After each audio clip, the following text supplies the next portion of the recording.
Gracias por tomarme en cuenta y gracias a los pastores por tener la confianza. Estaba tratando de recordarme la última vez que estuve acá y no me recuerdo. Me recuerdo una vez que estuve acá específicamente, fue cuando hicieron una campaña de jóvenes que yo vine y la mitad de mi cara estaba paralizada. Y esa vez me llamaron para invitarme y le dijo, la persona que me llamó me dijo que querían invitarme. Yo le dije, hermano, yo no puedo ir porque estoy en esta condición. Y me dijo él, no te preocupes, vamos a estar orando que el Señor te va a sanar antes. Y le dije, bueno, la verdad no sé. Me dijo, no te preocupes, nosotros te vamos a poner y tú vas a venir. Y yo le dije, bueno, póngame, pero no le garantizo que voy a ir. Me recuerdo que el doctor me había dicho que me iba a sanar ya sea en 2 semanas, en 6 semanas, en 6 meses o nunca. Entonces ya habían pasado las 2 semanas, ya habían pasado las 6 semanas, estaba esperando los 6 meses y si no, después ya no tenía esperanza de sanarme. Me recuerdo que escribí eran 3 sermones los que tenía que escribir. Entonces me desperté ese lunes por la mañana y lo primero que escuché que el Señor puso una impresión en mi vida fue: el viernes te voy a sanar. Y estaba tan contento que desperté, le digo a mi esposa, le digo, Dios me dijo que me va a sanar el viernes. Y me dijo, bueno, vamos a darle gracias al Señor. Oramos y esperamos. Llegó el jueves, estaba peor. El viernes estaba de la patada, me estaba llorando el ojo, no estaba nada bueno. La cosa es que regresé de trabajar y le dije a Kira, no voy a ir. Y me dijo, sí vas a ir. No voy a ir. Sí vas a ir, ya tengo tu ropa preparada, no te preocupes, ya está todo listo, tú ya escribiste tu sermón, vamos a ir, ya estamos listos. Nos subimos, venimos, traía ahí unas tijeras, no me acuerdo que corté un árbol o algo así. Y llegué al estacionamiento allá enfrente y le dije, Kira, no voy a entrar. Pues sí vas a entrar. No voy a entrar, Kira, no, es por demás, sí vas a entrar. ¿Ya? Las mujeres siempre tienen la razón, nada más no les digan, por favor. Llegué acá, me senté por acá, ya no me acuerdo ni dónde, estaba frío, estaba congelado, sentía, no sabía ni qué. Y le digo a Kira, no voy a pasar al frente. Dice, sí vas a pasar. La cosa es que pasé y comencé a hablar y les comencé a comentar exactamente esta historia. Y no recuerdo ni cómo ni cuándo, pero pasaron 7, 10 minutos y el Señor me sanó aquí, en este altar. Entonces, eso es muy bonito porque quedó grabado, yo creo, en uno de los videos. Si ustedes buscan en YouTube, ahí está. ¿Cómo es que el Señor me sanó? Bueno, y me recordé ahorita porque cuando estaba sentado ahí hablé con Genesis y me comenzó la cara a molestar. Entonces dije, bueno, tal vez el Señor quiere que comparta esta historia o que pase arriba, si no me voy a quedar peor. Hoy estaré compartiendo con ustedes el primer sermón de una serie titulada El pueblo del libro. Escribí 9 sermones sobre este tema y me levanté hoy a las 5 de la mañana porque no sabía cuál venía a predicar acá. Entonces decidí predicar el primero, y si ustedes quieren los demás me mandan un email, yo se los mando, el manuscrito. Pero esta serie la prediqué hace 2 años y se tituló El pueblo del libro. El término el pueblo del libro o gentes del libro es un término antiguo usado por los musulmanes, primero para referirse a los cristianos y a los judíos. Libro hace referencia a la Biblia o a los evangelios en esos tiempos. Estos tenían una consideración especialmente frente a las religiones politeicas. ¿Sabían ustedes eso? Muchas veces nosotros tenemos la palabra musulmán o islam y es algo muy para nosotros que lo vemos muy mal. Pero de hecho en muchas comunidades musulmanas ellos dan libertad a que la gente tenga su propia religión, siempre que no traten de proselitar. Así que debemos de entender nosotros, antes de juzgar, tenemos que de verdad conocer la gente. Entonces, Ellos daban derechos a especiales y también libertad de culto, siempre bajo tributos extraordinarios. O sea, yo conozco un pastor en Turquía, tiene 10 iglesias y él no sufre ningún tipo de persecución porque está registrado con el gobierno y él paga todo lo que le piden que pague para que puedan seguir de pie. Entonces, pero nosotros, la mayoría de nosotros no nos gusta hacer las cosas bien, entonces por eso tenemos que andar por debajo. Bueno, eso es otra cosa. En América Latina también se le conoció a los protestantes como el pueblo del libro, dado que era muy común que los protestantes caminaran con su Biblia en la mano, ¿sí? Que anduvieran con su Biblia en la mano, su Biblia debajo de por acá, y eran conocidos como el pueblo del libro. Los primeros creyentes que formaron la denominación donde yo sirvo, el pacto evangélico, son conocidos como la gente del libro también. Por su devoción a las escrituras, ellos eran conocidos así. Y ellos siempre tenían dos preguntas. Número uno era, ¿cómo está tu caminata con Cristo? Y número dos, ¿dónde está escrito lo que crees? ¿Sí? Si alguien viene acá a predicar, usted como hijo de Dios, como miembro de esta iglesia, tiene toda la libertad de preguntarle dónde está escrito lo que dijo. ¿Por qué? Si es un ministro del evangelio, tiene que dar razón de dónde están las palabras escritas que él está hablando. Hoy en día parece que hemos hecho a un lado estas bellas distinciones de un protestante. Pero si nos damos cuenta nosotros, si nosotros somos pueblo del libro, necesitamos vivir de acuerdo a esta distinción. Si somos el pueblo del libro, de la Biblia, debemos conocer el libro y debemos de leer el libro y debemos de vivir las palabras del libro. El mandato de Pablo a su discípulo Timoteo que él debería de vivir fervientemente en cada uno de nuestros corazones es este. Can we go to the first slide? Dice, 2 de Timoteo 2:15 dice, procura con diligencia presentarte a Dios aprobado como obrero que no tiene de qué avergonzarse, que maneja con precisión la palabra de verdad. Ahora, antes de empezar, quiero compartirles exactamente lo que compartía nuestra iglesia hace 2 años, porque creo que va a ser de mucha bendición para ustedes. Cuando nosotros éramos de 40 a 50 personas, hoy somos entre 110 a 130 personas, y cuando contamos los niños ya llegamos como a 500, no se crean. Pero sí tenemos muchos niños, los latinos, ¿no? Pero cuando teníamos entre 40 a 50 personas, compartí estas palabras y quiero que usted las escuche, porque esto es algo que será de bendición para usted. Y dentro de 2 años vamos a ver dónde está Cefa, qué es lo que Dios está haciendo con esta iglesia. ¿Por qué? Porque vamos a creer a la palabra del Señor. Esto fue lo que escribí. Les dije, estamos empezando una etapa en la historia de nuestra iglesia que quizás va a crear un poco de incomodidad para la mayoría de ustedes.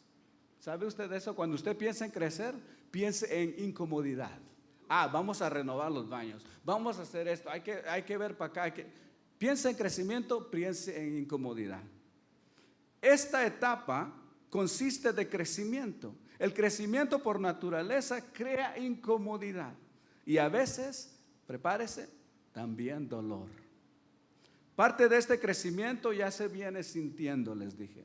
Esta semana terminamos nuestra tercera temporada de discipulado. Tuvimos 38 personas que han pasado por tal. Tuvimos 6 personas que se bautizaron y el proceso de otras 2 más.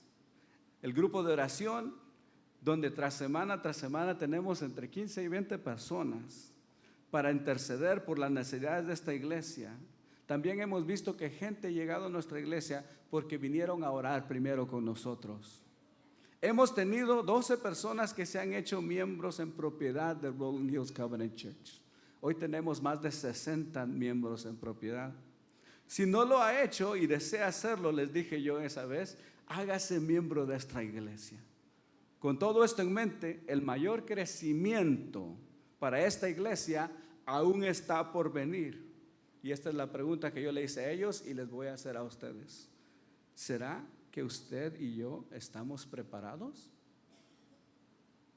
Ahora, aquí en Centro Evangelístico Puente de Agua Viva, usted y yo, usted mejor que yo, sabe las realidades que esta iglesia vive, ¿cierto? ¿Será que aquí estamos preparados para el crecimiento que aún está por venir? ¿Será que estamos preparados para lidiar con diferentes caracteres, con diferentes personalidades, con diferentes circunstancias, con diferentes creencias de cómo se vive el evangelio, con diferentes formas de hablar? ¿Será que estamos preparados? Creo que solo podemos prepararnos para esta marea que está a punto de llegar a nuestras puertas, siendo verdaderamente, escúcheme bien, gentes del libro. Si verdaderamente conocemos el amor de Dios, entonces ese amor está plasmado en las Escrituras. Entonces estaremos preparados para dar testimonio del verdadero amor que Dios ha implantado en nuestros corazones. No estoy hablando, escúcheme bien por favor, no estoy hablando de un simple Dios te bendiga, de un raquítico y sin compromiso que ha plagado nuestras iglesias. ¿Entienden lo que estoy diciendo? Ese Dios te bendiga raquítico que ha plagado nuestras iglesias. ¿Sí? Que viene alguien con necesidad y lo que podemos decir es Dios te bendiga, en lugar de meternos y decir, hermano, ¿cómo es que podemos ayudarte? ¿Cómo es que esta iglesia te puede rodear para que tú salgas de esta situación? No estoy hablando de ese simple Dios te bendiga, ese que es raquítico, sin compromiso, que plaga nuestras iglesias. Estoy hablando de tratar a las personas con dignidad que ellos merecen. Estoy hablando de tratar a las personas, de reconocer que son creadas a la imagen de Dios y que usted y yo no debemos ni creernos ni más ni menos que nadie. Estoy hablando de tratar a la gente con respeto, con misericordia y con cortesía. Estoy hablando de vivir en la Escritura, de vivir en la palabra hasta que la palabra viva en nosotros. De eso se trata el día de hoy. No es porque estamos honrando y damos pleitesía a un libro. No, estamos orando, estamos celebrando que ese libro, que esa palabra se nos fue dada a nosotros para que nosotros vivamos en ella hasta que ella viva en nosotros. Entonces habrá cambios en tu vida. Entonces habrá cambio en mi vida cuando la palabra comience a vivir en nosotros y nosotros vivamos en la palabra. Estoy hablando no solo de conocer la Escritura, sino de vivirla. Estoy hablando de conocer la Escritura para que no para sentirme mejor, no para sentirme superior a nadie, sino para servir mejor a todos. Estoy hablando, lo puedo decir otra vez. Estoy hablando de conocer la Escritura, no para sentirme superior a nadie, sino para servir mejor a todos. Un creyente que no sabe servir no sirve porque no conoce la palabra. Porque si conoces la palabra, te das cuenta que ahí eres llamado a servir al pueblo de Dios. Ahí te das cuenta que eres llamado a amar al pueblo de Dios. No amar a quien te caiga bien, no amar al que se vista igual que tú, no amar al que viene con los zapatos que a ti te gustan, o el que tiene el carro que tú tienes o la casa que tú tienes. No, amar sin mirar, amar y decir, este es mi hermano, esta es mi hermana, juntos vamos a estar en el cielo. Yo creo que me hizo bien despertar a las 5 de la mañana ahora, ¿no? Me recuerdo que cuando empecé a ir al seminario, hablé con la hermana Virginia y hablé con mi pastor, y mi pastor me dijo esto. Me dijo, Melvin, no permitas que te crezca el cerebro y se te achiquite el corazón.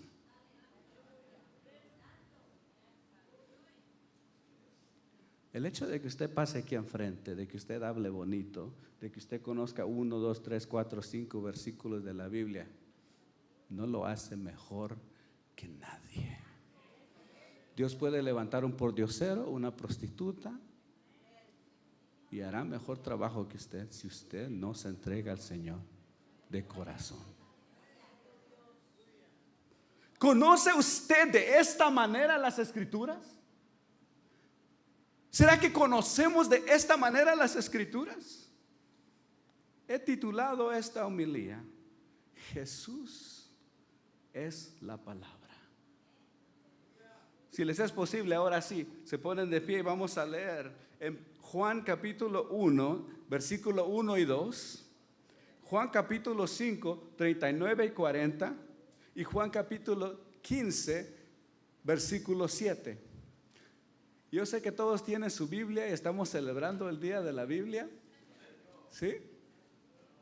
Pero me gustaría que lo leamos todos juntos de la pantalla que está acá. De hecho, lo leen ustedes y I'm going to follow along. ¿Ok? Acá ya tenemos ahí el slide de Juan 1, del 1 al 2. Dice así, todos juntos. En el principio existía el verbo, y el verbo estaba con Dios, y el verbo era Dios. Él estaba en el principio con Dios. Ahora Juan 5, 39, 40 dice, examináis las Escrituras, porque vosotros pensáis que en ellas tenéis vida eterna, y ellas son las que dan testimonio de mí, y no queréis venir a mí para que tengáis vida. Juan 15, 7 dice, si permanecéis en mí, y mis palabras permanecen en vosotros, pedid lo que queráis, y se os será hecho. Oramos. Señor, gracias porque en tu infinita misericordia a ti te plació dejar estas palabras plasmadas para que un día como hoy nosotros pudiésemos aprender de ellas. Señor, ayúdanos a vivir en tu palabra hasta que tu palabra viva en nosotros. Amén. Pueden tomar su lugar. No se preocupe que ya me avisaron que las pupusas ya están, así de que yo tengo 20 minutos y ya, nos vamos, ¿ok? En el principio, dice el Juan 1, 2, dice, en el principio existía el verbo, y el verbo estaba con Dios, y el verbo era Dios. Él estaba en el principio con Dios. Sin miedo a equivocarme, puedo asegurar que estos versículos que acabamos de leer para usted son muy familiares. ¿Por qué? Porque conozco a los pastores de esta iglesia. Puedo asegurarles sin miedo a equivocarme que ustedes conocen estos versículos de la palabra del Señor. Pero permítame la oportunidad y permítase la oportunidad para ir un poquito más a fondo. Vamos más a fondo juntos. Como ya saben, este es el principio del Evangelio de San Juan, ¿cierto? Juan 1:1. Este es el principio del Evangelio de San Juan. Tal vez lo que muchos no saben es que esta es la historia navideña desde una perspectiva eterna, ¿sí? Cuando Jesús nació, bueno, en el principio, esta es la verdadera historia navideña desde una perspectiva eterna. Juan comienza su relato evangelístico con la aclaración más poderosa escrita en ninguna parte, por ningún hombre. Juan dice, el verbo, la palabra era Dios. Simple. Ahí está. Jesús es Dios.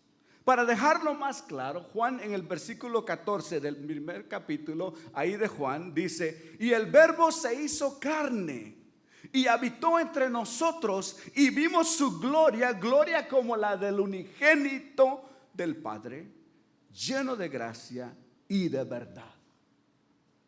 Esta palabra verbo, la traducción en el griego es logos, literalmente la palabra de Dios, respirada de Dios, se hizo carne. Jesús es verbo, es Dios en acción.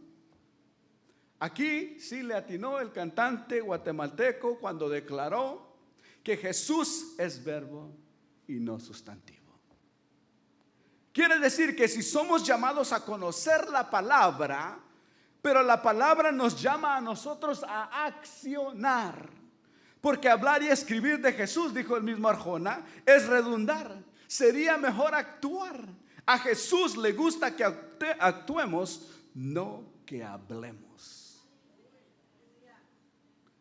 Pero solo un verdadero conocimiento o entendimiento de la palabra de Dios nos lleva al accionar, ¿sí?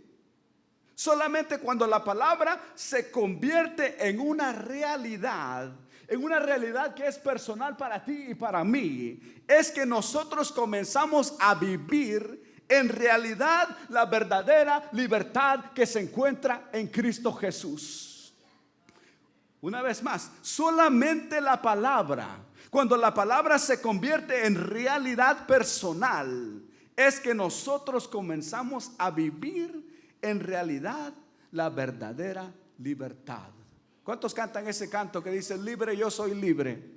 Las cadenas del pecado han sido rotas, pero cuando llega a su casa ya no es libre. Cuando se sube al carro ya no es libre. Cuando la mujer le habla ya no es libre. Cuando el hijo se comienza a portar mal ya no es libre. ¿Por qué? Porque la palabra en realidad no te ha hecho libre. Solamente la palabra nos da esa verdadera libertad.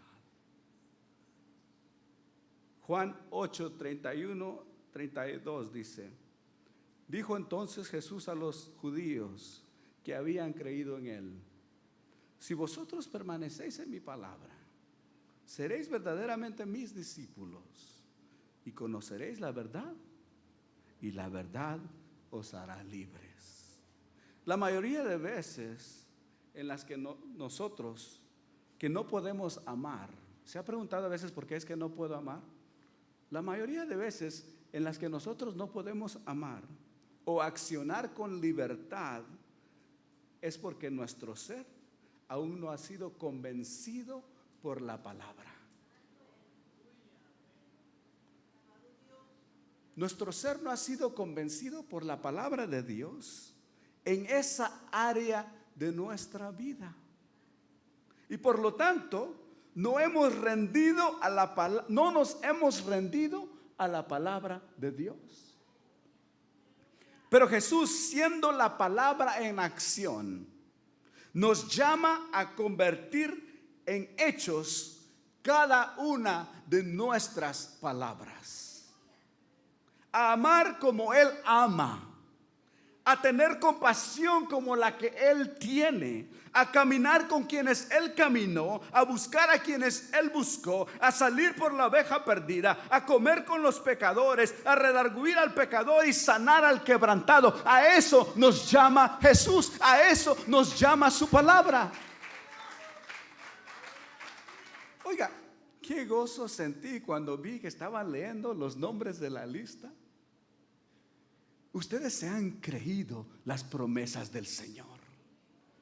Estamos viviendo las promesas del Señor. ¿Y sabe qué? Cuando esos nombres se comiencen a borrar de esa lista, cuando esos nombres comiencen a ser menos, pero a la vez más, porque van a venir personas que van a querer que otros vengan al conocimiento de nuestro Señor. Cuando vea esas listas duplicarse, no se preocupe. Quiere decir que gente nueva está viniendo a la iglesia. Quiere decir que hay otros que tienen ese fervor de que sea alcanzado el mundo para Cristo. Pero solamente la palabra, solamente si vivimos nosotros lo que la palabra nos enseña, es que vamos a comenzar a amar como Jesús.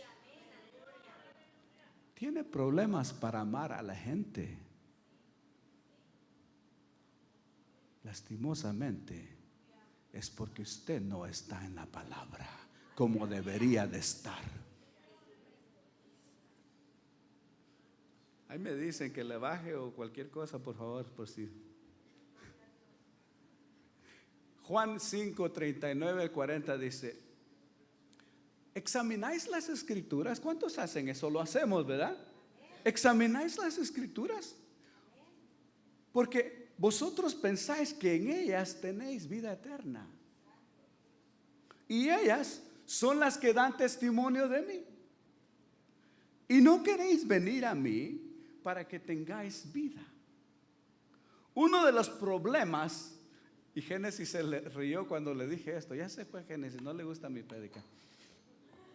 Uno de los problemas más grandes de la iglesia contemporánea es que, óigame bien, o quiere, tápese los oídos, pero les voy a decir de todos modos, se lo repito otra vez. Uno de los problemas más grandes de la iglesia contemporánea es que están llenas de gente. I'm going to let that one sink in a little bit. Voy a dejar que se remoje un poquito. O se los leo otra vez. Uno de los problemas más grandes de la iglesia contemporánea es que está llena de gente. Una vez me preguntaron a mí, Melvin, ahora que ya tienes tantos años de ser pastor, ¿qué es lo más bonito del ministerio? Ni me hubiera preguntado, brother. Lo más bonito del ministerio es la gente. Es ver cómo las vidas son transformadas. Es ver cómo vienen las personas necesitadas de Cristo. Es alcanzarlas, es dar consejería, es levantar al caído, es de levantar el teléfono a las 3, 4 de la mañana y escuchar que Dios está haciendo algo grande. Y luego me preguntaron, ¿y qué es lo peor del ministerio? Ay, brother, no me hubiera preguntado. Lo peor es la gente. La gente tiene problemas, la gente está sucia, la gente está quebrantada, la gente le duele esto, le duele el otro, llama a esto, llama al otro. ¿Se dan cuenta? Esto es solo para que piensen el lío que llevan los líderes de esta iglesia o cualquier pastor. Pastor bueno que le gusta servir, ¿no? Oiga, está llena de gente que por tradición ha aprendido a escudriñar las escrituras, a leer la palabra de Dios, pero porque le dicen que lo haga. Algunos tan aplicados que hasta tienen grandes porciones memorizadas. No que esté en contra de nada de esto.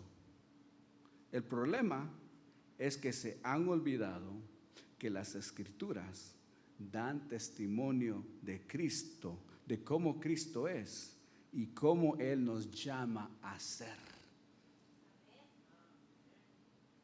Estudiamos la palabra no para tener vida eterna, sino porque en ellas nos dirigen al que da la vida eterna, a Jesús. Pero si no llegamos a tener un encuentro personal con Jesús, estamos fallando a la marca. Todo aquel que ha tenido un encuentro personal con Jesús ya no vive para sí mismo, sino que ahora vive para Cristo, porque Cristo vive en él. Y si Cristo vive en esta persona, sea hombre o sea mujer, entonces hay muchas áreas de su vida que deben empezar a cambiar. Usted dice que Cristo vive en usted, entonces no viva como vive, viva para Cristo. Si Cristo vive en una persona, esta persona debe de cambiar muchas áreas de su vida, porque debemos dar frutos dignos de arrepentimiento. Necesitamos cambiar nuestra disposición, necesitamos respetar a nuestro prójimo, necesitamos aprender a respetar el pensar de otras personas, el hablar y el nivel de conocimiento de los demás. Lo que esto quiere decir es que no porque usted sepa más o crea que sabe más que los demás, eso no le da derecho a usted a imponer su conocimiento a nadie.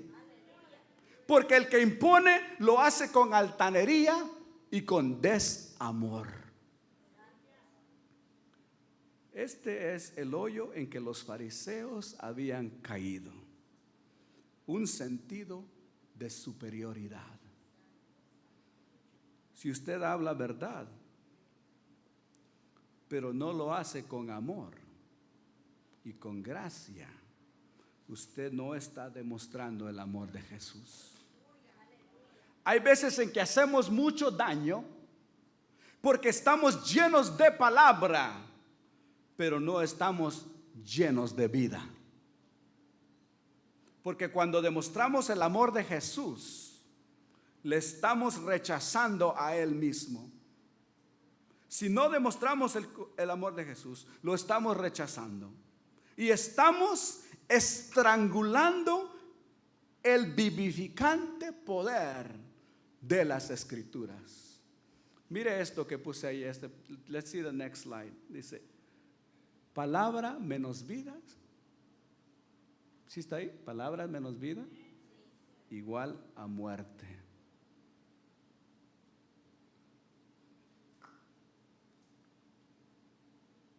¿Se ha preguntado usted por qué es que le hablo y le hablo y le hablo a esta persona, pero nunca viene a Cristo? Porque palabra menos vida es muerte. Les voy a contar esto y no lo tomen como doctrina, no es doctrina de nadie ni mía, pero se los cuento para que vean un ejemplo de esto. Y si quieren lo borran del tape, it's okay. Una vez vino una mujer a mí y me dijo, Melvin, mi esposo no quiere que venga a la iglesia. Cada vez que vengo a la iglesia se pelea conmigo.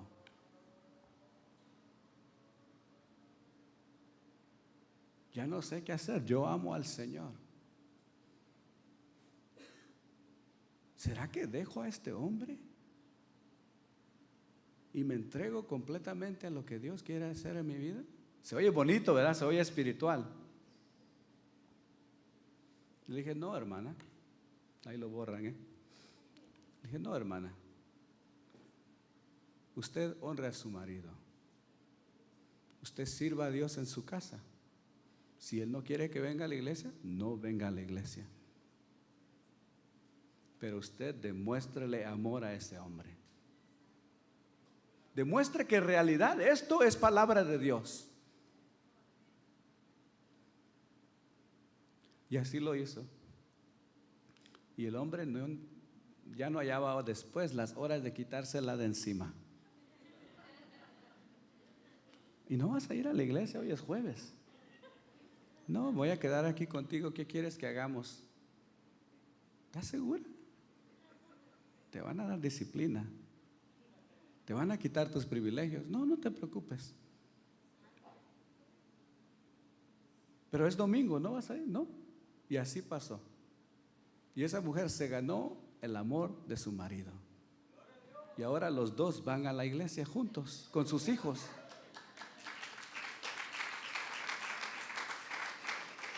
Porque palabra menos vida es igual a muerte. Usted puede conocer toda la palabra, pero si usted no le da vida a esta palabra,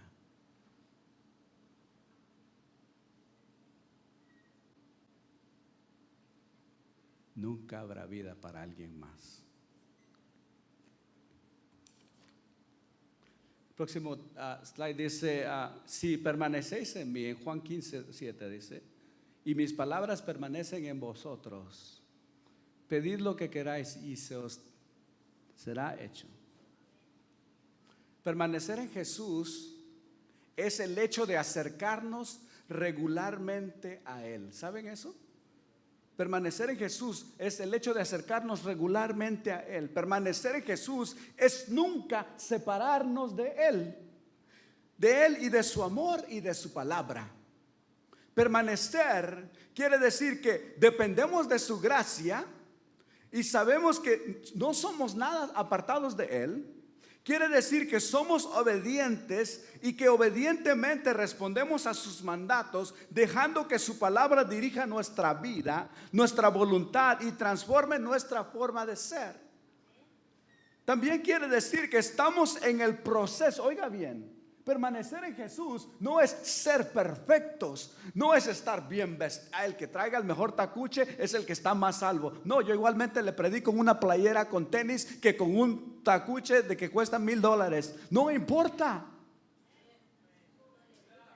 Permanecer en Jesús no tiene que ver con nada de eso. Tiene que ver con el hecho de que estás en un proceso de transformación. Un día vas a ser perfeccionado, pero con perdón a los pastores que están aquí presentes, no va a ser durante estés en esta iglesia. Va a ser cuando estés frente a la presencia del Todopoderoso, del Hijo de Dios, del que va a enjuagar cada lágrima de tus ojos. Entonces serás perfeccionado. Permanecer en Jesús quiere decir que estamos viviendo un proceso de transformación que a su vez un día será perfección. Quiere decir que sobre todo queremos ser un reflejo del amor de Jesús. Permanecer quiere decir que estamos dispuestos a ser corregidos. Para aquellos que no les gusta el cincho, estamos dispuestos a ser corregidos y si es necesario a ser podados, como se hace con los árboles para que den más fruto.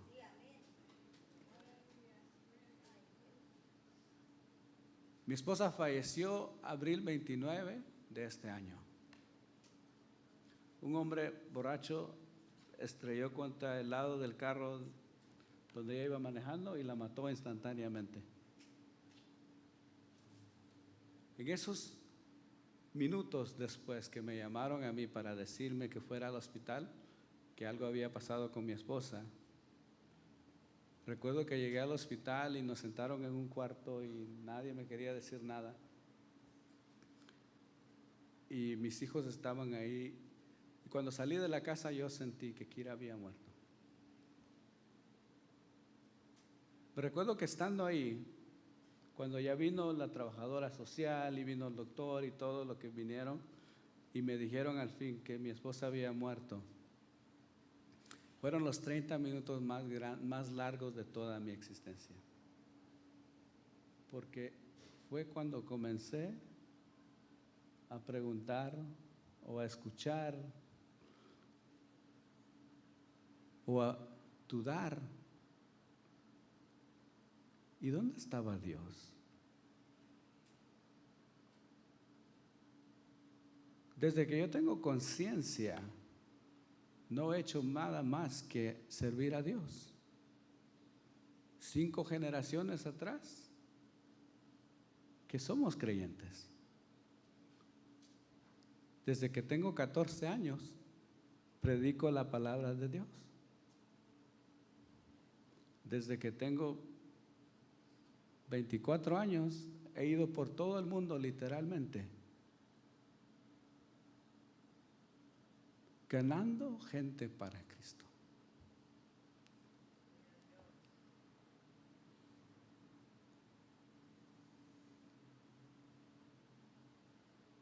Y comencé a escuchar una voz que me decía, ya ves, tenés que hacer las cosas mejor. Lo que has hecho no es suficiente. Algo malo hiciste.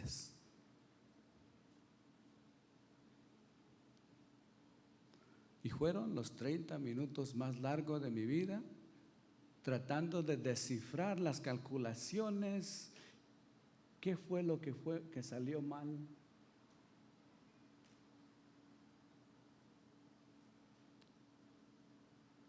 Y yo tengo una mente muy diferente, yo creo. Porque en ese momento comencé a vivir una eternidad que, si a su vez no se ha terminado, ha ido en procesos. Y comencé a analizar todo lo que yo conozco acerca de Dios y todo lo que he vivido por su palabra y lo que vivió mi esposa y mis hijos y mi familia y la iglesia y el ministerio, y comencé a analizar punto por punto en 30 minutos toda una vida, hasta que llegué a la conclusión: no, el Dios que yo conozco no haría esto. El Dios que yo conozco no es el responsable de lo que sucedió aquí. Este mundo es un mundo quebrantado. El Dios que yo conozco, Job capítulo 14, dice que nuestros días están escritos en su libro. Ni un minuto más, ni un segundo más. Él conocía la hora y cuándo Kira iba a dejar de existir en este mundo. Y cuando me preguntaba ahí mismo, ¿dónde está Dios? ¿Dónde estuvo Dios?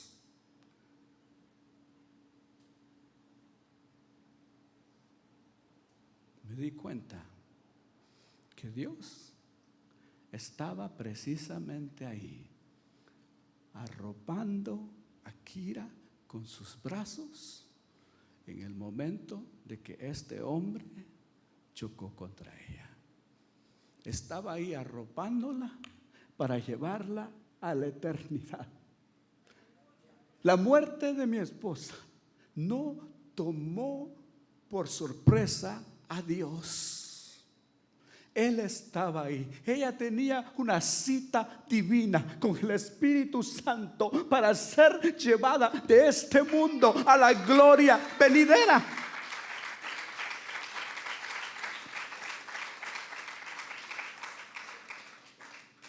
Y no les voy a decir que ya mi corazón sanó. No les voy a decir que esto ya se acabó. Lo que sí les puedo decir es de que desde ese momento yo supe quién es el Dios que yo vivo y dónde estaba Él en medio de esa tragedia. La mala noticia es de que no todos estamos preparados en nuestro conocimiento de la palabra para llegar a ese punto en nuestras vidas.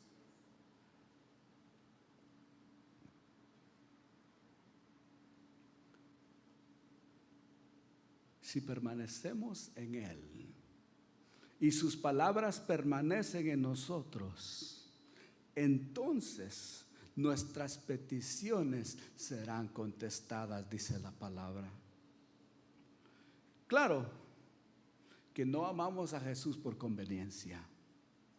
Y este pasaje no enseña eso. Lo que está enseñando es esto: que si permanecemos en Jesús y su palabra, este próximo slide dice, entonces vamos a desear todo aquello que esté de acuerdo con la palabra y con el amor de Cristo. Cuando permanecemos en Él, nuestros deseos van a ser conforme a la voluntad de Dios. Aprendimos 3 cosas hoy. Aprendimos que en el principio el Verbo, Jesús, estaba con Dios. Jesús es Dios. Jesús tomó forma de hombre para poder revelarnos la gloria de Dios en su carácter y su gloria y su gracia. Y le voy a dar 3 hinchazos, así que se ponen listos. Este es el primero. ¿Está usted permitiendo que la palabra de Dios forme su carácter con la gracia de Dios? No conteste ahorita, pero lléveselo de tarea.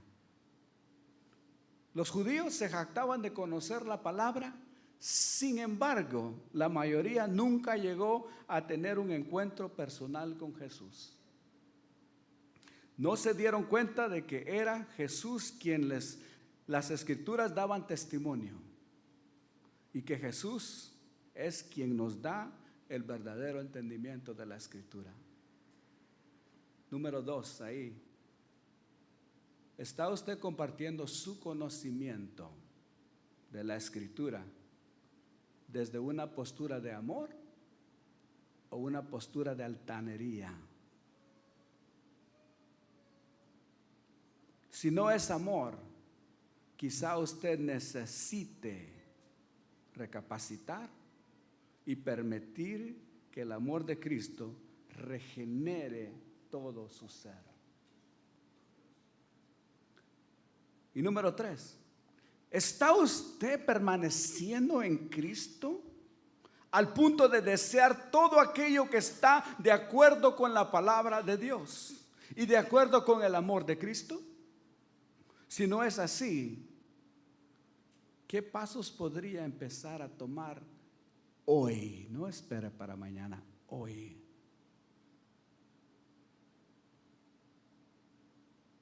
Una exhortación y nos vamos. si somos el pueblo del libro, si somos gente del libro, la exhortación para esta semana es simple: vivamos como la gente del libro. Creámonosla. Dejemos que sean las Escrituras quienes de verdad guían y moldan nuestro ser. Amemos como Jesús, seamos siervos como Jesús, hagámoslo sin perjuicios o convicciones religiosas que simplemente roban la pureza del Evangelio.